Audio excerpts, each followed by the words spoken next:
জন্ম বা বর্ণ নিয়ে অহংকার বা অন্যকে হেয় করলে নিজের মনের লোভ, দেশ ও মোহ বৃদ্ধি পায়। আমাদের জাতীয় কবি কাজী নজরুল ইসলাম উনি এক জায়গায় বলেছেন, যারা নিজের ধর্মের সত্যকে চিনেছে সে কখনো অন্য ধর্মকে ঘৃণা করতে পারে না। এটা আমাদের জাতীয় কবি কাজী নজরুল ইসলামের একটা উক্তি।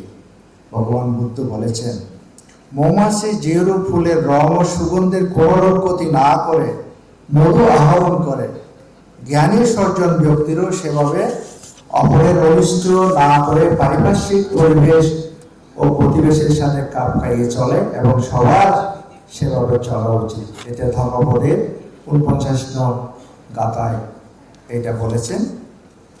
তারপরে ঘৃণা, বিদ্বেষপূর্ণ কথা, প্রতিহিংসা, প্রতিশোধ পরায়ণতা পরিহার ও আত্মবিশ্লেষণের গুরুত্ব সম্পর্কে বৌদ্ধ ধর্মে কি বলেছেন এটা বলা হয়েছে, তারা আমাকে অপমান করেছে, আমাকে আহত করেছে, আমাকে পরাজিত করেছে, তারা আমাকে প্রতারিত করেছে। যার চিন্তার মধ্যে এগুলো স্থান পেয়েছে তার মন থেকে কখনো বিদ্বেষ দূরীভূত হবে না।